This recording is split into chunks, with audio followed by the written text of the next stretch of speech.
We found this house 8 years ago now, and by chance I was looking at a estate agent's website and I thought that was a very charming house. It is a 1635 house. It is very typical of the area, vernacular sort of architecture, mainly one room deep, and it has a considerable amount of interesting features that are a little bit grander than what the house of this type would normally be, like for example an enfilade of rooms from one end to the other. And we like it very much. We originally thought to come here for weekends, and we have now decided to swap around, so we mostly live here and go to London rather than live in London and come here. The English country house decoration has always been something that has attracted me, even when I was living in Spain.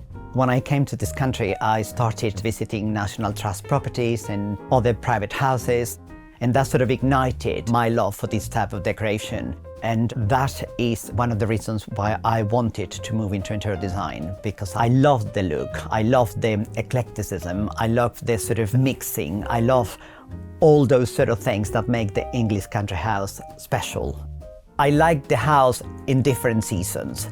The wonderful thing about this house is that it's got beautiful light. And in summer, you get a very cool house inside and with beautiful light coming in. And then in winter, it becomes incredibly cozy with the fires, with the textiles that have been chosen. This is our drawing room. I have this idea that if you have 3 or 4 or 5 rooms in a house, you need to use it. That is the purpose of a house, to be used.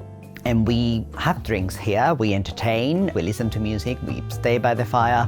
I wanted, with this room particularly, to create a canvas where you can just build and add things to it. And that's why I chose a very sort of subtle, simple color on the walls. And I added all the texture and all the sort of colors, which are quite strong, some of them, in order to give it that warmth. I think there was someone that said that it takes an enormous amount of busyness to make a room look quiet. And I think this is probably the perfect examples of it. You can add no matter how much to it, but the room still feels calm and soothing and comfortable despite the bright colors. Another aspect that I very much like about interior decoration is the fabrics. I relish everything to do with fabrics. I pay an enormous amount of time and attention to what fabrics are used for what, the purpose they are going to have, adding depth and pattern to the room.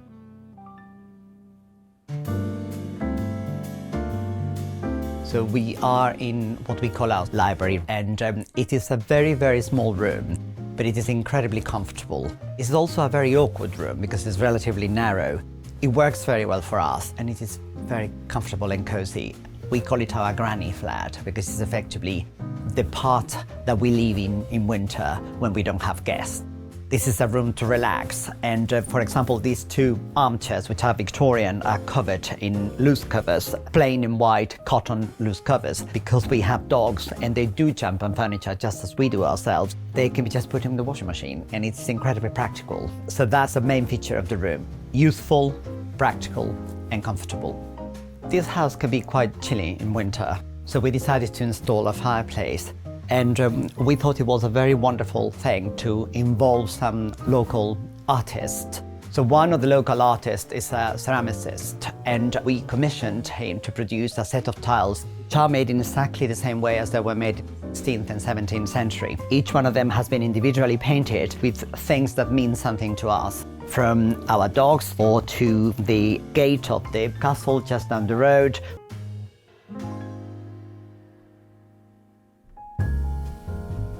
This is the perennially warm room in the house. It is useful not just for cooking, but as you can see as well, it is absolutely handy for very cold whippets.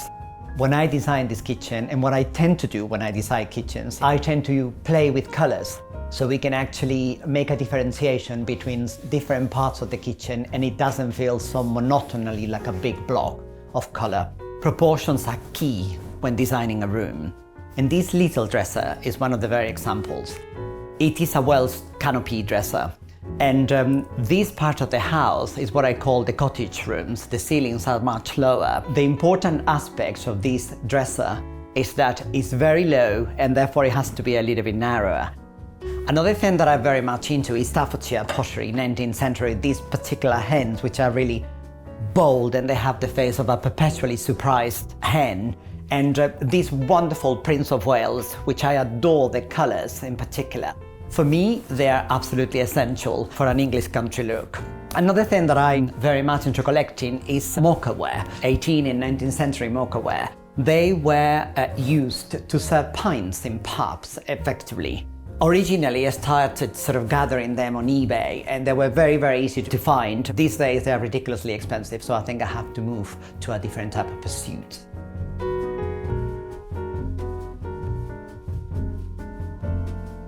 This is our pantry or utility room, and it is the most useful room in the house, particularly if you like entertaining. You can prepare things here, you can hold all your food, it's very easy and it's very comfortable.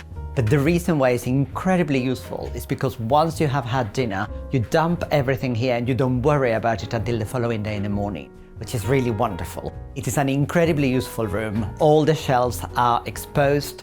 You don't have to have troubles opening doors, and it's very, very practical. It's also a very cool house. We removed all the heatings in here, so all the food can keep a very good room temperature.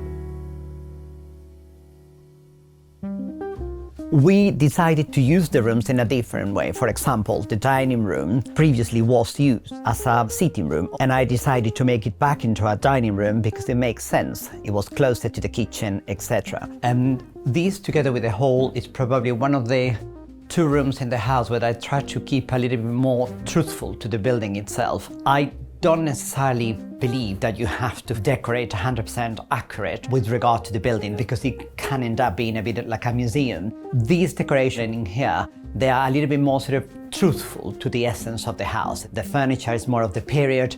Despite it all, I've tried to do some sort of break with the rule and do things like, for example, the upholstery of the chairs that have this very bright Persian stripe, or the color on the wall, which is a more blue, more intense that you would have. The decoration in these two rooms is more austere, more sober. So this is a nice example of an early 17th century court cupboard. The reason why I chose it is because unlike the majority of court cupboards, which are normally carved on the front, this is also carved on the side. It also has an incredibly beautiful oak color, which is not incredibly dark, and it has this wonderful patina. And the majority of the fittings, with the exception of those two little knobs, they are original ones as well. For the back of this wall, I wanted to choose a very early tapestry as well. This is called a verdure tapestry. And the purpose of this tapestry is not the tapestry itself, but is to show the texture and the depth that it gives to the room.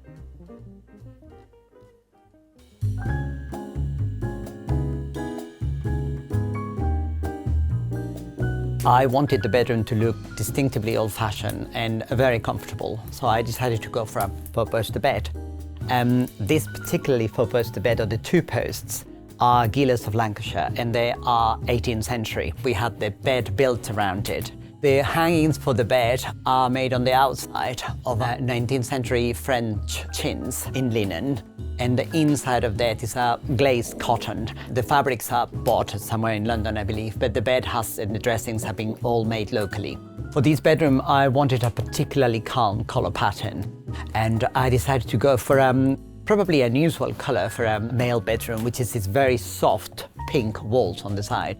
It's in fact an off-white with some hint of pink, but it's absolutely soothing, and it changes with the light beautifully and makes it really warm and comfortable. I wasn't particularly sure about this cornicing, but when we realized that the cornicing was actually original to the house, I decided that it would make a really nice combination to have this completely different and unexpected cornicing with the rest of the room. And I have grown to love it very much indeed, and I wouldn't change it for anything. My main objective is that I did not want this house to look decorated, and by that I didn't want this house to look like it had been put together in a very short period of time. I wanted to feel settled, like it had always been there, and there are many aspects that help to that.